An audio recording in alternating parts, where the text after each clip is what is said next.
이것은 우상 숭배가 맞다고 봅니다. 그런데 중요한 건 여기부터예요.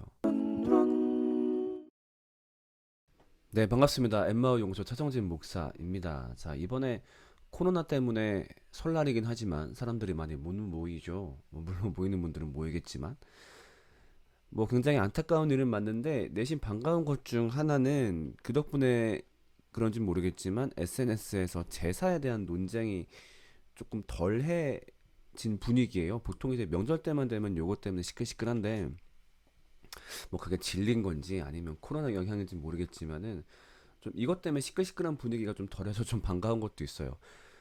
사실 뭐 논쟁이 왜 나쁘겠어요? 논쟁은 좋은데 보통 이제 어떤 종교 논쟁이 그렇죠. 그러니까 종교 논쟁이라든가 전 또 우리나라의 특징이라고 생각하는데 건전한 토론 문화가 잘 없다 보니까 그러니까 뭔가 항상 토론 자체를 파이트라고 생각을 하다 보니까 누구랑 이제 토론하러 간다 그러면 이기고 와 약간 이런 게 있잖아요. 끝장 토론한다 이런 식으로.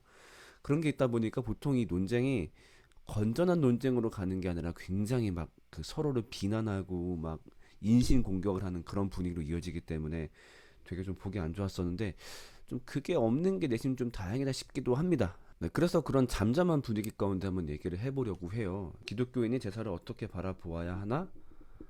제사에 대처하는 기독교인의 태도는 뭐 약간 이런 주제로 자 가장 핵심적인 얘기부터 한번 해볼까요? 제사는 우상 숭배일까 아닐까 하는 문제에 대해서 저는 우상 숭배가 맞다라고 봅니다.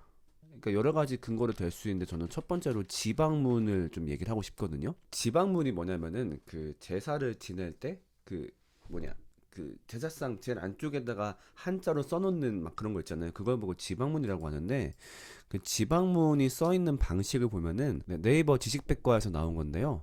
그 맨 마지막에 보면은 신위라는 게 보이시나요? 신위.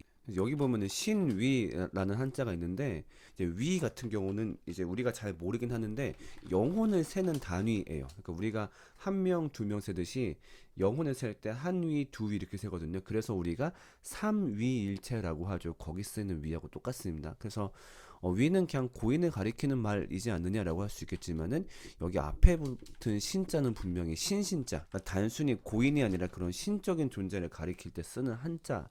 입니다. 그래서 분명히 고인을 단순히 우리와 함께 했으나 죽은 사람을 넘어서 어떤 신적인 능력을 갖고 있는 사람으로 생각하는 게 있지요. 이제 두 번째 이유하고 또 연계되는데, 그러니까 어떤 사람들의 사고 방식, 그러니까 제사를 하는 이유는 여러 가지가 있겠지만은 그 중에 되게 중요한 이유 중 하나가 이제 살아있는 사람들에게 복을 달라. 이제 이런 게 있어요. 그렇다 보니까 제사 때 절을 할 때 뭐 이런 말들 많이 하시죠. 아이고 조상님 좀 굽어 살피사 취업도 잘 되게 해주시고 뭐 이런 건 TV에서도 흔하게 찾아볼 수 있는 것 같아요. 그래서 이걸 보았을 때 제사라는 행위는 단순히 고인을 기억하는 것을 넘어서 어떤 이제 종교적 행위가 분명히 가미가 되어 있기 때문에 이것은 우상 숭배가 맞다고 봅니다. 그런데 중요한 건 여기부터예요. 그러니까 너무 극단적인 분들이 많아요. 그러니까 어떤 행위가 죄야? 어떤 행위가 잘못됐어? 오케이, 나 그럼 이제부터 파이트 할 거야. 다 갖다 때려 부수고 막, 씨, 막. 이런 분들이 있는데, 좀 그렇게 좀 안 하면 좋겠어요. 좀 차분차분히. 좀 제발 그 주변 머리라고 하죠. 그러니까 어쨌든 세상을 나 혼자 살아가는 게 아니니까 상대방은 어떤 방식을 갖고 있는지 좀 관찰을 하면서 차근차근 가면 좋겠는데 그러니까 저는 제사를 들으시는 분들의 사고방식을 굉장히 잘 볼 수 있었던 어떤 최근에 인터넷 글이 있었거든요. 그걸 좀 여러분들께 보여드리고 싶은데 그 인터넷에 올라왔던 딸의 제사상을 준비하며라는 글이에요. 제가 한번 읽어드릴게요. 그간 열심히 제사를 모시고 최선을 다했건만 22살 우리 딸을 데려간 하늘이 원망스러워 이젠 아무것도 하지 않겠노라 다짐했다. 그런데 명절에 혼자만 굶을까봐 걱정돼서 슬금슬금 준비하다 보니 또 한가득 준비하고 말았다. 힘들다고 초달내며 준비하던 제사상이 우리 딸이 먹는다 생각하니 자꾸 개수가 늘어나도 힘이 들지도 않다.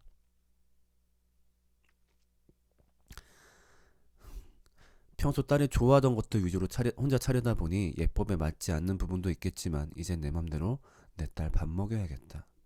귀신이 어디 있나 제사가 무슨 소용이냐 미신이다 해도 혹시라도 엄마 찾아왔다 굶고 갈 딸이 마음에 걸려 오늘도 나는 울면서 음식을 준비한다. 음.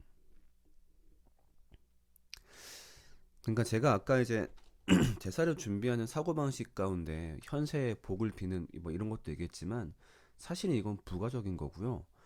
가장 큰 의미는 뭐라고 생각하냐면은 고인에 대한 유일한 정성이라고 생각을 많이 합니다. 그러니까 이미 죽은 사람이에요. 그래서 내가 뭔가를 할 수 있는 게 없어. 그런데 유일하게 할 수 있는 게 하나가 있대. 그게 제사인 거죠. 그러니까 그 말이 맞든 틀리든 간에 어쨌든 정말 그 아무것도 해줄 수 없다는 이 미어 터질 것 같은 가슴을 이 제사라는 거 하나가 달래주는 거예요. 그러니까 저희 친가 식구들도 제사를 지냈는데 뭐 지금은 돌아가셨지만 저희 작은 할아버지가 이제 제사를 할 때 어떻게 하시는 걸 봤냐면은 그러니까 이제 제사를 할 때 이제 식구들이 와서 한 명 한 명 절을 할 거 아니에요. 그러면은 절을 할 때마다 그 젓가락과 숟가락의 위치를 옮겨요. 그러니까 예를 들면은 아까 뭐 큰 삼촌이 절을 할 때는 뭐 어떤 고기 위에 젓가락을 올려놓았다면은 두 번째 사람이 절을 할 때는 젓가락을 떡 위에 올려놓고 막 이렇게 하더라고요. 근데 그거를 가만히 있다가 보고 있다가 할아버지가 한마디 하더라고요. 야야 그 조기 위에 젓가락 올려놓나 그게 그제 아버지 그거 좋아하셨다. 그 말씀을 하시더라고요. 작은 할아버지 나이가 그때 70이 넘으셨는데 이제 그분의 입에서 아버지라는 말이 나오는 거죠. 그걸 보고 생각했던 게 어쩌면 제사라는 게 저렇게 노년분들에게 부모님을 추억할 수 있는 유일한 시간이지 않을까. 아니면 그런 그 추억을 드러낼 수 있는 유일한 시간이지 않을까. 그러니까 우리가 사실 제사에 대해서 잘 공감 가지가 않는 게 대부분 제사의 대상이 우리 입장에서는 뭐 증조부, 고조부 그렇잖아요. 그렇다 보니까 뭐 해 이런 느낌이 드는데 사실 생각해 보면은 우리 할아버지 세대한테는 엄마 아빠거든요. 엄마 아빠. 그러니까 노년이 됐다라고 해서 부모님에 대한 어떤 추억이나 그리움이 옅어지지는 않겠죠. 근데 뭐 어떤 문화적인 배경도 있고 하다 보니까 그 나이대 분들이 엄마 보고 싶다, 아빠 보고 싶다 이런 말을 대놓고 하지는 못할 거란 말이에요. 근데 그 마음을 1년에 몇 차례 달래줄 수 있는 방법이 바로 제사인 거죠. 그때만큼은 엄마 보고 싶다, 아빠 보고 싶다. 그래서 내가 그분들께 무언가를 할 수 있다라는 생각을 유일하게 할 수 있는 게 바로 제사니까. 자, 그럼 제가 이렇게 두 분을 얘기했어요. 지금 에피소드에 나온 어머니,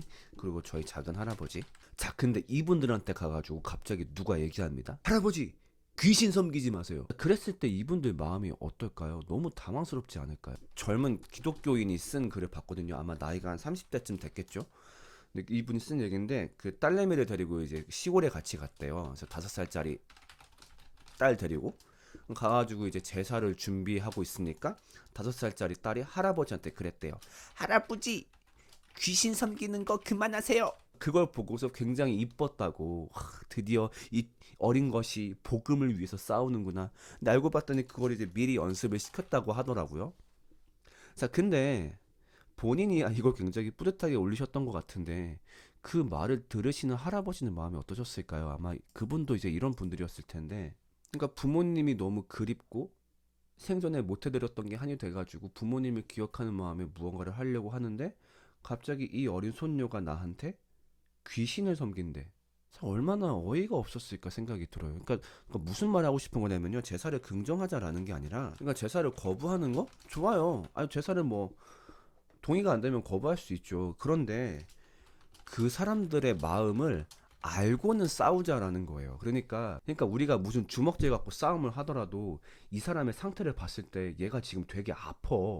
막 감기 걸려서 시름시름 앓고 있어. 그러면 싸우더라도 이렇게 싸우진 않겠죠. 어차피 아픈 사람인데 뭐 안 싸울 수도 있겠고 아니면 싸우더라도 얌마 이렇게 하고 말겠죠. 근데 여기에 대한 고려 없이 그냥 상대방을 나쁜 놈, 우상 숭배하는 놈, 뭐 귀신 섬기는 놈, 복음을 가로막는 새끼 막 해가지고 막 이런 식으로 후드를 패는 거죠. 그러니까 예를 들면 아까 그 자기 5살 애기 시켜서 그런 말 시킨 거는 할아버지를 뚝까 팬 거죠 완전. 얼마나 마음이 아프셨겠어요. 최소한 그 마음은 좀 알았으면 좋겠어요. 물론 팩트는 우상 숭배가 맞을지 몰라도 지금 그 사람들의 마음 상태는 그리움 혹은 이제 효라는 걸 떠올린다면은 이 사람들과 설득할 때도 좀 다른 말이 나올 거예요. 그러니까 귀신 섬기지 마세요 이거보다는 그 마음 너무 잘 알겠어요, 아버지. 뭐 알겠지만, 뭐 이런 식으로 뭐가 됐든 간에 조금 다른 형태의 말이 나오지 않을까 생각이 들어요. 그래서, 자, 오늘 어쨌든 제사에 대해서 얘기하는 듯 하지만 결론을 조금 확장해서 좀 맺고 싶어요. 뭐냐면은, 우리가 어떤 문제에 대해서 비그리스도인들과 어떤 대척점에 서게 될 때가 있을 거예요. 그러니까 우리가 갖고 있는 사고방식과 그들의 사고방식이 맞지 않아서 그때 중요한 거는 우리의 사고방식을 확정하는 거 이거 중요하죠. 그러니까 우리가 이 문제를 받아들일 수 있는가 없는가 정말 중요한데 동시에 알아야 될 건 그들의 사고방식이라는 거예요. 그렇다면 이들은 어떤 마음의 상태를 가지고 이걸 대하고 있는가? 그래서 여기에 대한 이해를 제발 같이 가지고 싸움을 하면 좋겠어요. 그냥 우리 방식만 가지고 저들을 함부로 막 대하는 게 아니라, 아, 맞다. 저들도 이유가 있겠지. 아, 맞다. 저들은 이런 마음가짐이겠지. 그래. 이걸 고려하면서 이 문제를 대처하는 방법은 뭐가 있을까? 아무래도 그들의 사고방식을 떠올리다 보면 이런 고민을 한 번 더 하게 되거든요. 그러니까 이런 식으로 좀 주변 머리 있는 신앙생활, 적어둡시다. 네. 주변 머리 있는 신앙생활을 좀 하면 좋겠다는 게 제 개인적인 생각입니다.